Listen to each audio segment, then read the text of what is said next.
Hello everyone, అందరు ఎలా ఉన్నారు? బాగున్నారా? నేను చాలా బాగున్నాను. ఈరోజు సాటర్డే కదా, ఇంకా మార్నింగ్ మా వారు గుడికి అయితే తీసుకెళ్తానని చెప్పారు. అయితే నేను థంబ్నెయిల్లో పెట్టింది ఏంటి, ఇక్కడ చెప్తుంది ఏంటి అని అనుకోవద్దు. వీడియో లాస్ట్ వరకు చూడండి. మీరు స్టార్టింగ్లోనే స్కిప్ చేస్తే మీకు ఎట్లా తెలుస్తుంది. సో అసలు నేను లైఫ్లో పెద్ద డెసిషన్ అయితే తీసుకున్నాను. అంటే పెద్దదంటే ఏదో ఎవరి కోసమో కాదు, నా కోసం, నా హెల్త్ కోసం. నా హెల్త్ అయితే చాలా డిస్టర్బ్ అయిపోయింది. చాలా వెయిట్ గెయిన్ అవ్వడము, ఇర్రెగ్యులర్ పీరియడ్స్, చాలా స్ట్రెస్ తీసుకుంటున్నా, ప్రతిదానికి ఎక్కువగా ఆలోచించడం. స్ట్రెస్ కూడా మనకి చాలా బ్యాడ్గా మన హెల్త్ని ఎఫెక్ట్ అయితే చేస్తుంది. స్ట్రెస్ తీసుకోవడం వల్ల మనం చేసేది కూడా పెద్దగా ఏముండదు, చెప్తున్నాను కదా. సో నేను నైటే జీలకర్ర వాటర్ అలాగే బాదం పప్పులు అయితే నానబెట్టి పెట్టుకున్నాను. నేను వచ్చేసి ఇంటర్మిటెంట్ ఫాస్టింగ్ అయితే చేస్తున్నాను. ఒక 1 వీక్ నుంచి 16:8 ఫాస్టింగ్ అయితే చేస్తున్నాను. వీడియో చూసాను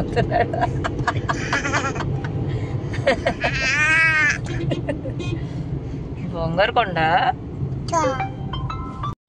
ఈ ఫాస్టింగ్ స్టార్ట్ చేసిన తర్వాత నాకు చాలా రిజల్ట్స్ అయితే కనిపిస్తున్నాయి. సో అదంతా కూడా మీకు ఈ వీడియోలో డీటెయిల్గా షేర్ చేసుకుంటాను.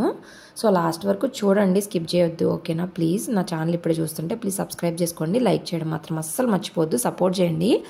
ఇంకా సాటర్డే కాబట్టి ఈరోజు మా వారు టెంపుల్కి అయితే వెళ్ళిన తర్వాత ఆకుకూరలు అయితే తీసుకుంటున్నాము. నాకు చుక్కాకు కావాలి అని అడిగాను. ఒక కట్ట 30 రూపీస్ చెప్పారు వాళ్ళు. సరే అని చెప్పి కొన్ని కావాల్సిన వెజిటేబుల్స్ కూడా తీసుకొని అయితే ఇంటికి వెళ్ళిపోతున్నాము. సో నేను చెప్పినట్లుగా ఇంటర్మీడియట్ ఫాస్టింగ్లో నేను ఇప్పటివరకు అయితే ఇంకా ఏం తినలేదు. మేము టెంపుల్కి స్టార్ట్ అయ్యేటప్పటికి 10:23 అట్లా అయింది. మేము ఇంటికి రీచ్ చేసరికి 11 దాటిపోయింది అనమాట. రోజైతే నేను 11 o'clock లోపు తినేస్తాను. ఈరోజు బాగా లేట్ అయిపోయింది నాకు ఫుడ్ తినడము. కానీ నాకు అసలు ఆకలి అవ్వట్లేదు చెప్పాలంటే. స్టార్టింగ్లో మనకి బాగా ఆకలి అవుతుంది. సో అసలు ఈ ఇంటర్మీడియట్ ఫాస్టింగ్ అంటే ఏంటి, 16:8 రేషియో ఏంటి అని చెప్పేసి అయితే మీకు డౌట్స్ రావచ్చు. కింద నేను ఒక యాప్ ఇస్తాను, అది ఫ్రీనే, నేను అదే యూజ్ చేస్తున్నాను. దానిలో డీటెయిల్డ్గా ఉంటాయి అన్నమాట, మనకు అర్థమయ్యేలాగా. ఇప్పుడు నేను చెప్పడం కంటే మీరు చూస్తే మీకే అర్థమవుతుంది. బాడీ ఫాస్ట్ అని ప్లే స్టోర్లో కొట్టినా సరే మనకి గ్రీన్ కలర్ లోగోతో అయితే వస్తుంది. అది డౌన్లోడ్ చేసుకొని అసలు ఏమవుతుంది ఏంటి అనేది అయితే చూడొచ్చు. మన పూర్వీకులు మనలాగా పద్దాక ఎక్కువ ఫుడ్, జంక్ ఫుడ్, మిడ్ నైట్లో అట్లా తినలేదు కదా. వాళ్ళు మార్నింగ్ తినేవాళ్ళు, మళ్ళీ ఈవినింగ్ 5-6 లోపు ఫుడ్ తినేసి అప్పుడు లైట్లు ఇవన్నీ ఉండే కాదు కాబట్టి పడుకుండిపోయేవాళ్ళు. సో వాళ్ళు తినేదానికి గ్యాప్ చాలా ఉండేది. మనం అట్లా కాదు, ఇప్పుడు మిడ్ నైట్లో తింటున్నాము, లెగవగానే తింటున్నాము. అసలు ఒక ఈ ఆర్డరే లేదు చెప్పాలంటే కనుక. దానివల్లే మనకి ఓవర్ వెయిట్ రావడం, హెల్త్ ఇష్యూస్ రావడము, పైగా పీసీఓడి ఉన్న నాకు ఎక్కువగా వెయిట్ గెయిన్ అయితే కనుక ప్రాబ్లం అనేది ఇంకా ఎక్కువైపోయిద్ది. లైఫ్ స్టైల్ చేంజ్ చేసుకోలేదు అంటే కనుక నా హెల్త్ అనేది బాగా డిస్టర్బ్ అయిపోయిద్ది. ఇంకా దానివల్ల చాలా హెల్త్ ఇష్యూస్ వచ్చే ఛాన్సెస్ అయితే ఉన్నాయన్నమాట. టైప్ 2 డయాబెటిక్స్, బీపీ, ఇంకా చెప్పాలంటే ఎండ్రోమెట్రియం థిక్నెస్ ఎక్కువైపోయి క్యాన్సర్ కూడా వచ్చే ఛాన్సెస్ ఉన్నాయంట. సో రీసెంట్గానే నాకు తెలిసింది. నాకు అది తెలియకముందే నేనైతే వెయిట్ లాస్ అవ్వాలి అనుకుంటున్నాను. ఎందుకంటే నాకే అర్థమవుతుంది చాలా వెయిట్ గెయిన్ అయితే అయిపోతున్నాను. నియర్లీ ఒక 3-4 months నుంచి అసలు ఎట్లా తింటున్నాను, ఒక ఆర్డర్ లేదు, ఇష్టం వచ్చినట్టు అయితే తినేస్తున్నాను. ఒక 7 o'clock లో డిన్నర్ కంప్లీట్ చేసే నేను నైట్ 10కి, 11కి, 12కి కూడా ఫుడ్ తింటున్నాను. దానివల్లే నాకు వెయిట్ గెయిన్ అయితే అయ్యాను. లేకపోతే నేను మెయింటెనెన్స్లోనే ఉండేదాన్ని చక్కగా. సో మన ఫుడ్ మన నోరు అనేది కంట్రోల్ చేసుకోకపోతే ఇట్లాగే ఉంటుంది. సో ఇది ఏమీ కష్టమైన పని కాదు, మన హెల్త్ కోసం మనం చేసుకోవడమే, అంతేగాని ఇదేదో ఒక పనిష్మెంట్ లాగా కాదు. నేను అన్ని తింటూనే వెయిట్ లాస్ అయితే అవుతున్నాను. సో నేను 1 వీక్లోనే 2 kgs అయితే వెయిట్ లాస్ అయ్యాను. నేను వెయిట్ లాస్ ఈ స్టార్ట్ చేయకముందు 62.80 grams ఎంత ఉన్నాను. ఇప్పుడు నేను 60.20 ఉన్నాను. సో ఇంకా నేను అనుకున్న గోల్ రీచ్ అయిన తర్వాత డీటెయిల్డ్గా మీకు వెయిట్ గెయిన్ అన్నీ కూడా చూపిస్తాను. సో నేను ఇక్కడైతే ఫేక్గా ఏం చెప్పట్లేదు. నేను ఏదైతే చేశానో అది మాత్రమే మీతోటి షేర్ చేసుకుంటున్నాను. సో ఈ జీరా వాటర్ వచ్చేసి మనకి అబ్డామిన్ ఫ్యాట్ అనేది కట్ చేస్తుంది. తొందరగా పొట్ట దగ్గర పేరుకుపోయిన కొవ్వునైతే కరిగిస్తుంది. మెయిన్గా పీసీఓడి ఉన్న వాళ్ళకి హెల్త్లో అబ్డామిన్ దగ్గర అస్సలు ఫ్యాట్ అనేది ఉండకూడదు. అలానే కాదు, ఎవరికైనా కానీ అస్సలు మంచిది కాదు. దీని గురించి నేను చాలా చదివాను. అలాగే మనకు ఒక సబ్స్క్రైబర్ కూడా చెప్పారు. మార్నింగ్ నేను లేచిన తర్వాత ముందైతే హాట్ వాటర్ తాగుతున్నాను. 2 glasses వామ్ వాటర్ తాగిన తర్వాత ఇంకా నా పనులన్నీ కంప్లీట్ చేసుకొని ఒక 10 to 15 మినిట్స్ మైల్డ్ ఎక్సర్సైజెస్ కూడా చేస్తున్నాను. ఆ వీడియోస్ అయితే నేనేం షేర్ చేయట్లేదులేండి. నేనేం పెద్ద ప్రోన్ కాదు కాబట్టి మీకు సూట్ అయ్యే ఎక్సర్సైజ్ అయితే మీరు యూట్యూబ్లో సెర్చ్ చేస్తే వస్తాయి సింపుల్ ఎక్సర్సైజెస్, అవైతే చేసుకోవచ్చు. ఇంకా అది అయిపోయినాక ఇంట్లో పని అంతా కంప్లీట్ చేసుకొని పిల్లోడి పని అన్నీ చేసుకున్న తర్వాత హాట్ వాటర్ తాగుతాను. 10:30కి అట్లా తాగుతాను, దానిలో లెమన్ పిండుకొని. దాని తర్వాత అది తాగిన తర్వాత ½ an hour అయితే ఖచ్చితంగా మనము ఫుడ్కి గ్యాప్ ఇవ్వాలి. అంతలోపు నేను రిమైనింగ్ ఇంకా ఏమన్నా పనులు ఉంటే చేసుకుంటాను. మ్యాక్సిమం రోజు మా వారికి ఆఫీస్ ఉంటే కనుక ఈ పాటికి నాకు లంచ్ బాక్స్ కూడా ప్రిపేర్ చేసేస్తాను. బట్ ఈరోజు సాటర్డే కాబట్టి కొంచెం ప్రశాంతంగా అయితే పనులు చేసుకున్నా. బాదం పప్పులు ఒలిచేసి వాళ్ళకి ఇచ్చేసాను. ఇంటికి వచ్చేసరికి కరెంట్ లేదబ్బా, అసలు అబ్బాలే చిరాగ్గా అనిపించింది. ఈరోజు లాస్ట్ సాటర్డే, మంత్కి మరి ఎందుకు తీసారో అర్థం కాలేదు. ఇంకా వెజిటేబుల్స్ వచ్చేసి మా వారు కొత్తిమీర, కరివేపాకు, చుక్కకూర, వంకాయలు, క్యారెట్లు అయితే తీసుకున్నారు. క్యారెట్స్ నేనే అడిగాను. క్యారెట్స్ ఫైబర్ కదా, చాలా మంచిది కంటికి కానీ మనకి ఆరోగ్యానికి, బ్లడ్ పట్టాలన్నా కూడా. మెయిన్గా మనకి అనెమిక్గా ఉంటాం కాబట్టి క్యారెట్ అనేది నాకు బాబుకి చాలా మంచిది, అందుకే నేను తీసుకోమన్నాను. ఇంకా కరివేపాకు, కొత్తిమీర కూడా బాగా యూజ్ చేస్తున్నామండి. కరివేపాకు మన హెల్త్కి మంచిది, హెయిర్కి మంచిది, అన్నిటికీ మంచిది. సో ఇప్పుడు నేను ఆ 30 మినిట్స్ గ్యాప్ లోపు ఈ పనులన్నీ కూడా కంప్లీట్ చేసుకుంటున్నాను. సో ఖాళీగా కూర్చుంటే టైం వేస్ట్ అయిపోయింది కదా, అందుకని ఇట్లయితే నేను నా పనిని ఒక ఆర్డర్లో కంప్లీట్ చేసుకుంటాను. దానివల్ల నాకు రెస్ట్ తీసుకోవాలనే టైంలో రెస్ట్ తీసుకోవడానికి కూడా ఉంటుంది. ఈ టైంలో రెస్ట్ తీసుకుంటే తర్వాత హడావిడి అయిపోయింది కాబట్టి నేను మార్నింగే బియ్యం అలాగే కందిపప్పు అయితే కడిగి పక్కన పెట్టేశాను. కందిపప్పు ఎప్పుడైనా నానబెట్టుకుంటాను, దానివల్ల మనకి తొందరగా కూడా కుక్ అయిపోయింది. పోయినసారి తెచ్చిన కరివేపాకు అంతగా ఫ్రెష్గా లేదు, ఇంకా అది 2-3 డేస్కే పాడైపోయింది. ఇంకా అదంతా కూడా తీసేసి నీట్గా కడిగేసుకొని మళ్ళీ కరివేపాకు అయితే ఇట్లా స్టోర్ చేసేసుకుంటున్నాను. సో ఈ ఫాస్టింగ్ అనేది మన హెల్త్కి చాలా మంచిదండి. సో మన ఫ్యాట్ అనేది కూడా ఈజీగా కరుగుతుంది. ఇంకా 8 hours లోపే మనం తినేలా చూసుకోవాలి. మెయిన్ డిన్నర్ అనేది 6:30 or 7 o'clock లోపు కంప్లీట్ చేసుకోవడానికి ట్రై చేయండి. ఇదేమీ కష్టం కాదండి, మనం అనుకుంటే చేయలేనిది ఏమీ ఉండదు. మనం ఆరోగ్యంగా ఉంటేనే మన ఇంట్లో వాళ్ళని బాగా చూసుకోగలుగుతాం కదా. ఇంకా అక్కడ నాకు కమల వంకాయ కనిపించింది. ఫర్ ద ఫస్ట్ టైం నాకే వెరైటీ కనిపించి మీతోటైతే షేర్ చేసుకున్నాను. ప్రపంచంలో నాకు పెద్ద చిరాకైన పని ఇంకోటి ఏంటి అంటే ఈ ఆకుకూరలు కట్ చేయడము. ఇంకా ఇది చుక్కాకు కాబట్టి చాలా ఈజీగా ఉంది. అదే తోటకూర కానీ ఇంకా ఏమన్నా చిన్న చిన్న ఆకులు ఉంటాయి చూసారా, అవైతే అసలు ఒక్కొక్క ఆకు తీసి ఏమన్నా పిచ్చాకులు ఉన్నాయా ఏంటా అని చెప్పి చూసుకొని అంత నీట్గా చేసుకునేసరికి చాలా కష్టమైపోయింది. ఆకుకూరలు మనము కట్ చేసేసి కడిగితే పోషకాలు అన్నీ పోతాయంట. అంతకుముందు నేను అలాగే కట్ చేసి కడిగేసేదాన్ని. ముందే మనం కడిగేసుకున్న తర్వాత ఇట్లా కట్ చేసేసుకొని నీట్గా ఇంకా పప్పులు వేసి వండుకోవడమే. ఇంకా ప్రెషర్ కుక్కర్లో వండుకోవడం కూడా కరెక్ట్ కాదు, హెల్త్కి మంచిది కాదు. బట్ ఇంకా నాకు నార్మల్గా వండడం కష్టం, పైగా చాలా టైం పడుతుంది కదా, దానివల్ల కూడా ఇప్పుడైతే నేను చేయట్లా. ఫ్యూచర్లో అది కూడా చేంజ్ చేసుకోవాలి. ఒక పక్కన నేను పనులు చేసుకుంటుంటే ఇక్కడ హవియానో వాళ్ళ నాన్న నిమ్మకాయని తింటా రకరకాలుగా చేస్తున్నారు. ఇంకా వీడియో ఎదురుకొచ్చి హవికి పెడుతుంటే హవి తినకుండా వాళ్ళ నాన్నకైతే తినిపిస్తున్నాడు అనమాట. బాగా తెలివితేటలు ఎక్కువ అవుతున్నాయి హవికి, భలే క్యూట్గా ఉంటాయి పనులన్నీ కూడా. అయితే ఈ రోజు మొత్తము అసలు నేను ఏమేమి తింటాను అనేది మీకు ఈ వీడియోలో అయితే లాస్ట్ వరకు చూస్తే మీకు అర్థమవుతుంది. సో ఇప్పుడు నేను వాటర్ ఒకటే తాగేసి పనులు అయితే కంప్లీట్ చేసుకుంటున్నాను. దాని తర్వాత ఇవాళ అసలు నేను టిఫిన్కి ఇంట్లో ఏం వేయలేదు. మా వారు అసలు తిన్నని చెప్పేశారు, నైట్ తిన్నది అరగలేదంట.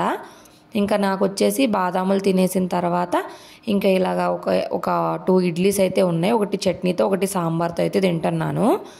సో అదే నాకు ఎక్కువ అయింది. మామూలుగా కూడా మన టిఫిన్ సెక్షన్ మార్నింగ్ తొందరగా తినాలంటారు, కానీ ఇదే నాకు వర్కౌట్ అయిందండి. ఇంటర్మిటెంట్ ఫాస్టింగే నాకు బాగా వర్కౌట్ అయింది. ఇప్పుడే కాదు ఎప్పుడు కూడా. అందుకే నేను అంతకుముందు కూడా తొందరగా డిన్నర్ కంప్లీట్ చేసి కొంచెం లేట్గా బ్రేక్ఫాస్ట్ చేస్తాను అనమాట. 7 అట్లాగా డిన్నర్ కంప్లీట్ చేస్తే మార్నింగ్ 9కి 10కి అట్లాగా బ్రేక్ఫాస్ట్ స్టార్ట్ చేస్తాను.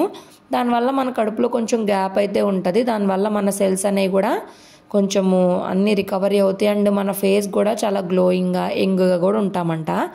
చూడండి, నేను యాప్ అయితే మీకు కింద ఇస్తాను, మీకు డీటెయిల్గా అయితే ఎక్స్ప్లెయిన్ దానిలో ఉంటాయి అనమాట. మంచిగా చదువుకోవచ్చు, మనకు అర్థమవుతుంది. ఆర్ మీరు గూగుల్లో యూట్యూబ్లో సెర్చ్ చేసినా డీటెయిల్గా ఎక్స్ప్లెయిన్ చేస్తారు. నాకైతే చాలా పాజిటివ్ రిజల్ట్స్ ఉన్నాయి. చెప్పాను కదా 1 వీక్లో 2 kgs తగ్గడం అంటే అంత ఈజీ ఏం కాదు. మెయిన్గా ఈ ఫాస్టింగ్లో వాటర్ ఎక్కువ తీసుకోవాలి. హాట్ వాటర్ మార్నింగ్ టైంలో తీసుకోవడం, నార్మల్ టైంలో కూడా 2 to 3 liters ఖచ్చితంగా వాటర్ అయితే తీసుకోవాలి. వాటర్ తీసుకోకపోతే డిహైడ్రేట్ అయిపోతాము, మళ్ళీ హెడ్ఏక్స్ అని అవన్నీ అన్నీ వచ్చేస్తాయి.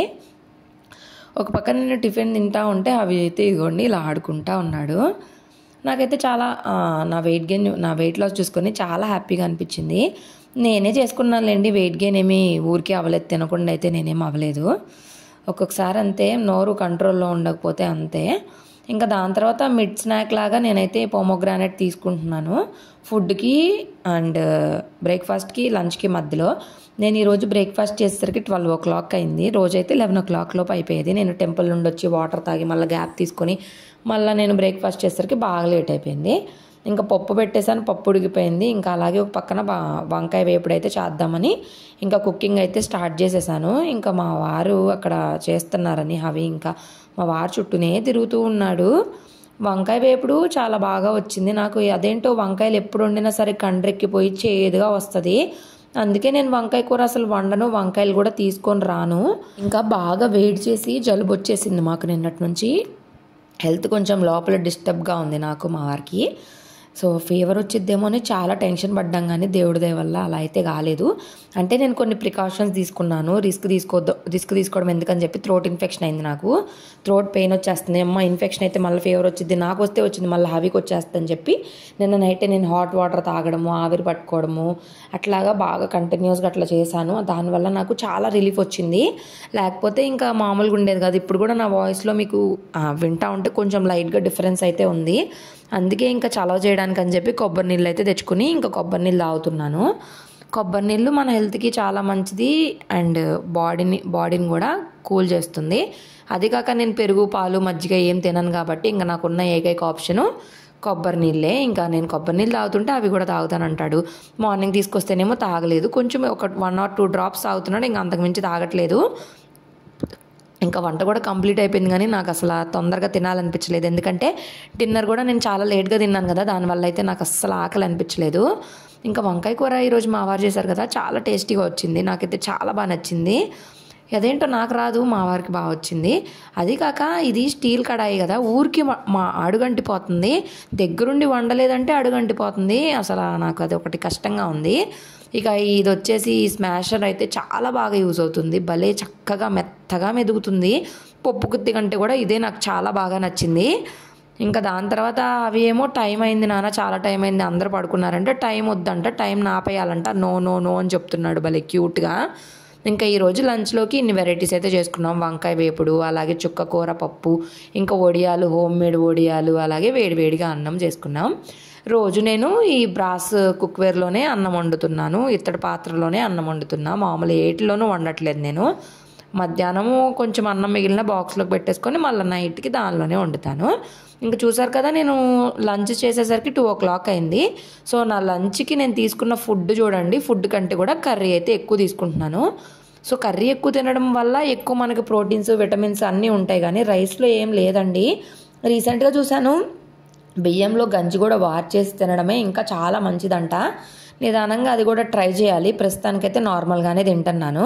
ఈ కొంచెం తినేసరికి కడుపు ఫుల్ అయిపోయిన ఫీలింగ్ వచ్చిద్ది, మనకి వెయిట్ గెయిన్ కూడా అవ్వమన్నమాట. ఇంకా కుదిరితే బ్రౌన్ రైస్కి షిఫ్ట్ అవ్వాలి. బ్రౌన్ రైస్ మూట తీసుకొచ్చి కూడా 3 or 4 months అయింది. 15 kgs 10 kgs మూట, బట్ ఇంకా ఓపెన్ చేయలేదన్నమాట. ఇంకా లంచ్ కంప్లీట్ చేసిన తర్వాత కొంచెంసేపు వాకింగ్ చేశాను. వాకింగ్ చేసి ఇంకా నాకు నిద్ర వచ్చింది బాగా, హవి పడుకున్నాడు.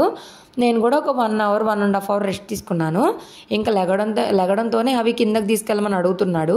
ఇంకా మార్నింగే సగ్గుబియ్యం అయితే నానబెట్టేసి పక్కన పెట్టేశాను, సగ్గుబియ్యం చేసుకుందామని చెప్పి. అది కూడా చలవా అండ్ గొంతుకు కూడా వేడివేడిగా తాగితే బాగుంటుంది కదా. ఇంక ఇలాగ థ్రోట్ పెయిన్గా ఉన్నప్పుడు మనం వేడివేడిగా సూప్స్ కానీ ఇట్లా ఏమన్నా జావలు కానీ తాగితే గొంతుకు కూడా కొంచెం రిలీఫ్ వస్తుంది. అందుకని అయితే ఇంకా నేను జావ పెట్టేశాను. ఇంకా మా వారికి నాకు హెల్త్ బాగాలేదు కాబట్టి అవి కూడా మంచిదే. ఇందులో బెల్లమే వేశాను, బెల్లము, సగ్గుబియ్యము, ఇంకా వాటరే, ఇంకా పాలు. చాలామంది పాలు పోసుకుంటారు కానీ పాలు పోసుకోవడం నాకు అస్సలు నచ్చదు, అందుకే ఇంకా నేను పాలు పోయట్లేదు. ఇంకా అది అవుతూనే ఉంది. అవి ఏమో కంటిన్యూస్గా కిందకి తీసుకెళ్ళమని అడుగుతూనే ఉన్నాడు. ఇక్కడ డబ్బులు అడుగుతున్నా నేను, రోజు నిన్ను మీ నాన్న వీడియోలు తీస్తున్నా, మీరు నాకు డబ్బులు ఇవ్వాలి అంటే ఇంకా అవి కూడా డబ్బులు అని అడుగుతున్నాడు. ఇంకా జావ కాసాని బాగా వేడిగా ఉంది. ఇంతలోపు మా వారికి వర్క్ ఉందంటే సరే ఒక 10 minutes అయితే కిందకి తీసుకెళ్దామని చెప్పి కిందకైతే తీసుకెళ్ళాను. హవికి కిందకి తీసుకెళ్తే ఎక్కడ లేని ఆనందం వచ్చేస్తుంది, అసలు ఎంత హ్యాపీగా ఫీల్ అవుతాడో. పైగా ఈరోజు అసలు కింద పిల్లలు ఎవ్వరు లేరు, దానివల్ల అయితే ఇంకా కాసేపు అట్లా తిరిగేసి ఇంకొచ్చేసాము. కాసేపు ఇంకా అక్కడ ఒక అరుగులా కట్టారనమాట కొత్త బిల్డింగ్ దగ్గర. అక్కడైతే కాస్త టైం స్పెండ్ చేస్తాము. ఇంకా నిద్ర లెగడమే ఆలస్యం. అన్న అక్క అని చెప్పి అడుగుతానే ఉంటాడు అవి. పాపం ఒక్కడే ఉంటాడు కదా, చాలా బోరింగ్గా ఫీల్ అవుతాడో ఏంటో అని చెప్పి ఒక్కొక్కసారి చాలా బాధేసిద్ది మాకే. కానీ తప్పదు కదా, ఇంకా కొంచెం టైం వస్తుంది. టైం వచ్చినప్పుడు అవి కూడా కొంచెం మంచిగా చెల్లో తమ్ముడు వచ్చేస్తారు. ఇంకా కాసేపు ఆడుకున్న తర్వాత లిఫ్ట్లో వెళ్దాం నాన్న రా అంటే లిఫ్ట్ వద్దంట, మెట్లే ఎక్కుతాడంట. మెట్లు అని చెప్తున్నాడు. మెట్లే ఎక్కుతానని ఒక ఫ్లోర్ అంతా మెట్లు ఎక్కేశాడు. దాని తర్వాత ఎట్లా ఎక్కితే చాలా టైం పడుతుంది అని చెప్పి ఇంక తర్వాత అయితే నేను లిఫ్ట్లో తీసుకొని వెళ్ళిపోయాను. అప్పటికి మా వారికి వర్క్ అయిందా లేదా కనుక్కొని ఫోన్ చేసి అయితే తీసుకెళ్తున్నాను, లేదంటే మధ్యలో ఆగిపోయిద్ది కదా. అందుకని ఇంక ఇంటికి వెళ్ళడమే ఆలస్యము. జావ అయితే పెట్టుకొని ఇంకా తాగుతున్నాము. కొంచెం వేడిగానే ఉంది. నేను మూతేసి వచ్చాను కదా, దానివల్ల అస్సలు చల్లారలేదు, చాలా వేడిగా ఉంది. అయితే మా వారు ఏమంటున్నారంటే బెల్లం సరిపోలేదని అయితే అంటున్నారు. సరే ఇంకా బెల్లం అయితే వేద్దాము అనేసి అనుకుంటున్నా. కొంచెం మెత్తగా వేసి కలిపేస్తే ఊరికి కరిగిపోయింది కదా అంటున్నాడు. అవి కూడా కొంచెం తాపిచ్చాను, తాగాడు. ఎక్కువ తాగడు కానీ ఒక 2-3 స్పూన్స్ తాగుతాడు. అన్ని రకాల టేస్ట్లు కూడా చేయాలి కదా. ఇంకా దీనివల్ల కూడా మనకి షుగర్ క్రేవింగ్, స్వీట్ క్రేవింగ్స్ ఉన్నా సరే షుగర్కి బదులు ఇట్లా బెల్లం అట్లా చేంజ్ చేసుకోవడం బెటరు. అలా అని చెప్పి పూర్తిగా మానుకోవాల్సిన అవసరం లేదు. అప్పుడప్పుడు ఏదో ఒకటి తినచ్చులేండి. రోజు మనము డైటింగ్ చేయాలంటే మనం కూడా మనుషులమే కదా. మనకి కొంచెం క్రేవింగ్స్ వచ్చినప్పుడు మనకి ఇష్టమైనవి కూడా తినాలి. ఇష్టమైనవి తింటూనే వెయిట్ లాస్ అవ్వాలి. అప్పుడే బెటర్, అప్పుడే బాగుంటుంది. లేదనుకోండి బలవంతంగా ఓవర్గా చేసేసామనుకోండి అసలు మనం వెయిట్ లాస్ అవ్వము, వెయిట్ గెయిన్ అయిపోతాము. అలానే ఇంటర్మీడియట్ ఫాస్టింగ్ ఎవరైనా చేసేవాళ్ళు ఉంటే కనుక స్టార్టింగ్ 16 hours అస్సలు చేయొద్దు. ముందు 12 hours స్టార్ట్ చేయండి. మ్యాక్సిమం నైట్ డిన్నర్ 7 o'clock కల్లా కంప్లీట్ చేసుకునేలా చూడండి. దానివల్ల అయితే మీకు చాలా మంచి రిజల్ట్స్ ఉంటాయి. ఇంకా తినేసిన తర్వాత మా వారైతే ఇంకా పిల్లలు ఎవ్వరు లేరు కదా, అవి ఒక్కడే బోరింగ్గా ఫీల్ అవుతున్నాడని చెప్పి ఫస్ట్ టైం అసలు పార్క్కి తీసుకెళ్తానని మా ఆయన నోటితో మా ఆయనే అన్నారు. ఎప్పుడు మేము అడిగితే తీసుకెళ్తారు. ఈ మధ్య అసలు మేము అడగట్లేదు. ఇంకా కిందకి వెళ్ళి ఆడుకుంటా ఉన్నాం కదా, మా వారే తీసుకెళ్తానని చెప్పి అయితే తీసుకెళ్లారు. చాలా హ్యాపీగా అనిపించింది. ఇంకా అవి కూడా చాలా హ్యాపీగా ఫీల్ అవుతాడు. ఇక్కడ పిల్లలు మనుషులు ఆడుకోవడానికి కొన్ని అవి ఇవి ఉంటాయి కదా, చాలా హ్యాపీగా ఫీల్ అవుతాడు. నాకు కూడా ఇట్లా బయటకు వచ్చి ఇలా మనుషుల్లో ఇలా తిరుగుతూ ఉంటే ప్లెజెంట్గా అనిపిస్తుంది. అండ్ నాకు కూడా కొంచెం వాకింగ్ అయినట్టు అనిపిస్తుంది. ఇక్కడ ఎక్సర్సైజ్ ఎక్విప్మెంట్స్ కూడా ఉంటాయి కదా, అక్కడ కూడా కొన్ని ఎక్సర్సైజెస్ కూడా చేశాను నేను. బట్ అవేమీ నేను వీడియోలు తీయలేదు. ఇంక ఇక్కడ సీసా ఉంటుంది కదా, సీసా ఖచ్చితంగా ఎక్కుతాడు అవి ఎప్పుడు వచ్చినా సరే. అలాగే డక్కు ఒకటి ఉంటుంది, అదొకటి ఎక్కుతాడు. ఇంక ఇక్కడ ఒక బాబు వాళ్ళు ఉంటే చక్కగా వాళ్ళైతే కొంచెం ఆడిపించుకున్నారు మంచిగా. ఇంకా దాని తర్వాత ఇక్కడ వచ్చి చాలామంది స్కేటింగ్స్ అవి చేస్తూ ఉంటారు కదా, అక్కడైతే వాకింగ్ చేస్తాడు. ఎక్కడ పడిపోతాడని భయం వేస్తూ ఉంటుంది మాకేమో. ఇప్పుడు కొంచెం పెద్దోడయ్యాడు కాబట్టి పర్వాలేదు. అంతకు ముందైతే అసలు ఎలా పడిపోయేవాడు అసలు, అబ్బా ఇంకా చెప్పేది కాదు అది. ఇక్కడైతే జంప్ అని చెప్పి ఒక గట్టుంటే ఎగురుతూ ఉన్నాడు. ఇంకా ఈ స్టీరింగ్ లాగా తిప్పేది మేము 3 months బ్యాక్ తీసుకొచ్చినప్పుడు తిప్పించాము. అది అసలు ఎంత బాగా గుర్తుపెట్టుకున్నాడో, అసలు చూపించి అక్కడికి తీసుకెళ్ళమని అడిగాడు. ఇంక ఇక్కడ తిప్పుతూ ఉన్నాడు. ఇంక ఇక్కడే ఎక్విప్మెంట్స్ ఉంటాయి అన్నమాట ఎక్సర్సైజ్కి. అలాగే మీకు కూడా ఇట్లాగే ఏదైనా పార్క్ ఉండి దగ్గరలో ఇట్లా ఎక్సర్సైజ్ ఎక్విప్మెంట్స్ ఉంటే ఖచ్చితంగా వెళ్ళి ఒక 10-15 minutes చేయడానికి ట్రై చేయండి. అక్కడ ఒక ముసలమ్మ, నియర్లీ ఆవిడకి 60 years పైనే ఉంటాయి. ఆవిడైతే ఎక్సర్సైజులు చేస్తున్నారు. ఎంత ఫాస్ట్గా చేస్తున్నారంటే మనం కూడా సరిపోమన్నమాట. అండ్ ఆవిడ చాలా సన్నగా ఉన్నారు, ఫిట్గా కూడా ఉన్నారు. మన ఆరోగ్యం మన చేతిలోనే ఉంటుంది కదా, మనము తినేసి ఊరికి కదలకుండా ఉంటే చాలా కష్టమైపోయిద్ది. మన ఫ్యామిలీ మన పిల్లలు అందరూ హెల్తీగా ఉండాలంటే ముందు ఇంట్లో ఆడవాళ్ళు హెల్తీగా ఉంటేనే కుదురుతుంది. ఇంటికి వచ్చేసరికి 6:30 6:40 అయిపోయింది. ఇంకా రాగానే నేను అన్నం పెట్టేసుకొని తింటున్నా. మధ్యాహ్నం కొంచెం అన్నం మిగిలిపోయింది, అదే తింటున్నా. నాకు కరెక్ట్గా సరిపోయింది అనమాట. అది అస్సలు ఆకలి లేదు. అందుకని చెప్పి అవి వాళ్ళ కోసం అని చెప్పి నేను అన్నం అయితే కడిగి పెట్టి వచ్చేసాను. ఇప్పుడు ఆన్ చేసేసాను, అది ఉడుకుతా ఉంది ఒక పక్కన. హవికి ఇప్పుడు పెట్టినా తినడం అనమాట అంత ఫాస్ట్గా. నేను ఇందాకడ హవికి పార్క్కి వెళ్ళక ముందు పెరుగు అయితే పెట్టాను. పెరుగు ఒత్తదే తింటాడు ఇష్టంగా, అందుకని చెప్పి ఒంటికి కూడా చలవు కదా అందుకని. కాకపోతే ఏంటంటే ఒత్త పెరుగు పెట్టచ్చా పెట్టకూడదు అనేది అయితే నాకు అర్థం కావట్లేదు. సో రోజు మొత్తము నేనైతే ఇట్లా తింటానండి. సో ఇట్లా మీరు కూడా ట్రై చేయండి. ఇలాగే తినాలని ఏం లేదు. ఒక్కొక్క రోజు నేను నైట్ చపాతీ తింటాను, అట్లా మార్చుకుంటాను అనమాట. కుదిరితే ముందు రాగి జావుగాని అట్లా ఏమన్నా చేంజ్ చేద్దాం అనుకుంటున్నా ఒక పూటకి. మొత్తము సాలిడ్స్ లాగా కాకుండా లిక్విడ్స్ లాగా కూడా తినడం వల్ల కొంచెం ఈజీగా వెయిట్ లాస్ అయితే అవుతాము. నేనైతే ఖచ్చితంగా రోజంతా ఇట్లాగే చేస్తున్నాను. నేనేదో ఈ వీడియో కోసం అయితే అసలు షూట్ చేయట్లేదు, నేను చేసింది మీకు చెప్తున్నా. మీరు చూస్తే కనుక నా ఫేస్లో మీకు డిఫరెన్స్ కూడా తెలుస్తుంది వెయిట్ లాస్ అయినట్టు. అంతకుముందు ఒక 1 వీక్ బ్యాక్ వీడియోస్ చూడండి, నా ఫేస్ ఎట్లా ఉందో ఇప్పుడు నా ఫేస్ ఎట్లా ఉందో మీకే చాలా డిఫరెన్స్ అయితే తెలిసిద్ది. సంతృప్తిగా తింటున్నా, ఇష్టమైన అన్నీ తింటున్నా, ఈజీగా వెయిట్ లాస్ కూడా అవుతున్నా, only because of intermediate fasting and mild exercises. కొంచెం ఒళ్ళు కదుపుతున్నాను అనమాట, పని అయిపోగానే కూర్చోకుండా ఫోన్ కతుక్కోకుండా కొంచెం ఒళ్ళు కూడా కదుపుతున్నా. అలాగే ఈరోజు నేను రేపు మార్నింగ్ కానీ దోశల పిండికి అయితే మార్నింగే నానబెట్టి ఉంచుకున్నాను. ఇంకా అదైతే నేను డిన్నర్ కంప్లీట్ చేయగానే అన్నం ఉడికేలోపు మిక్సీ కూడా పట్టేసుకున్నాను. దాని తర్వాత సింక్లో అంట్లు ఇంట్లో పనులన్నీ కంప్లీట్ చేసేసుకొని యాజ్ యూజువల్గా అవికి నీళ్లు పెట్టేసి ఇంకా నేను రేపు మార్నింగ్ కోసం అని చెప్పి ఇవైతే నానబెట్టుకుంటున్నా. ఇంకా ముందు ఇన్ఫ్యూజ్డ్ వాటర్ అని చియా సీడ్స్ అవి కూడా యాడ్ చేసుకోవాలి. అవన్నీ కూడా మన హెల్త్కి మంచిదే కాబట్టి. అండ్ త్వరలోనే నేను అంటే ఇప్పుడు నాకు ఈ మంత్ మెడిసిన్స్ యూజ్ చేయడం అయిపోయిన తర్వాత నెక్స్ట్ మంత్ అయితే వెళ్ళి నేను అబ్డామిన్ స్కాన్ అది చేయించుకొని ఇన్ఫెక్షన్ అది క్యూర్ అయిపోయింది అంటే కనుక ఇట్లాగే నేను ఒక 2-3 మంత్స్ వెయిట్ లాస్ అయ్యి మంచిగా ఎక్సర్సైజ్ ఫుడ్ అంతా కూడా చేసుకుంటా కన్సీవ్ అవ్వడానికి కూడా ట్రై చేయాలనుకుంటున్నాను. ఎందుకంటే ఇంకా గ్యాప్ ఎక్కువ ఉన్నా కూడా మంచిది కాదు. ఇప్పటికే అవి చాలా బాధపడతా ఉంటాడు ఎవరు లేక, ఇంకా నాకు అదే అనిపిస్తూ ఉంటుంది. అందుకే ఇంకా కన్సీవ్ అవ్వాలి అని అయితే అనుకుంటున్నాను. చూడాలి ఇంకా దేవుడు ఎలా రాశాడో. బట్ పీసీఓడి అనేది మాత్రము ఈజీగా తీసుకోవద్దండి. పీసీఓడి గురించి ఒక డీటెయిల్డ్ వీడియో చేస్తాను. అసలు పీసీఓడి వల్ల మనము ఫ్యూచర్లో చాలా అంటే చాలా ప్రాబ్లమ్స్ ఫేస్ చేయాలి. పీసీఓడి ఉన్న వాళ్ళకి అందరికి ఇంతే. మన హెల్త్ని బాగా చూసుకోవాలంటే ముందు లైఫ్ స్టైల్ చేంజెస్, డైటేనండి. మెడిసిన్స్ ఏం పని చేయవు. ఈవెన్ ప్రెగ్నెన్సీకైనా, ప్రెగ్నెన్సీ అయిపోయిన తర్వాత అయినా, ప్రెగ్నెన్సీ వరకు వాడేసి తర్వాత వద్దు అనుకుంటే కుదరదు. పిచ్చి ఫుడ్ తింటే అసలుకే కుదరదు. సో మన ఆరోగ్యం మన చేతిలోనే ఉంది. ఈ వీడియో చూసి ఒక్కళ్ళైనా మారితే చాలు, అంతకంటే ఏమొద్దు. అలా అని చెప్పి ఈ intermediate fasting breast feeding mothers కానీ ప్రెగ్నెన్సీ లేడీస్ కానీ అస్సలు చేయకూడదు. అండ్ హెల్త్ ప్రాబ్లమ్స్ ఉన్న వాళ్ళు కూడా చేయకూడదు. సో మీకు అంతా ఓకే, మీరు అంతా పర్ఫెక్ట్గా ఉన్నారంటే మాత్రమే చేయండి. నేనేం డాక్టర్ని కాదు. సో మీ బాడీని బట్టి మీరైతే సహకరించే దాన్ని బట్టి మీరు చూసుకొని ఏదైనా చేసుకోండి అంతే. అండ్ నెట్ఫ్లిక్స్లో హిట్ 3 మూవీ వచ్చింది, అదైతే చూస్తా పని చేసుకుంటున్నాను. అసలు ఎంత వైలెన్స్గా ఉందో బాబోయ్, ఇంత వైలెన్స్ మూవీ చూసి భయం వేసిపోయింది నాకు. హిట్ 2 హిట్ 1 నాకు చాలా బాగా నచ్చింది. అసలు ఇందులో అంతా కొట్టుకోవడం, చంపుకోవడం, నరుక్కోవడమే చాలా చాలా దారుణంగా ఉంది. సో ఈ రోజంతా కూడా ఇలా అయితే గడిచింది. ఐ హోప్ మీకు వీడియో నచ్చింది అనుకుంటున్నా. నచ్చితే ప్లీజ్ లైక్ చేయండి. అండ్ నేను ఫాస్టింగ్ మెథడ్స్ ఏమన్నా ఇంకా చేంజ్ చేసుకోవాలంటే కింద టిప్స్ సజెషన్స్ ఏమన్నా ఉంటే కనుక ఇవ్వండి. Thank you so much for watching. Bye bye.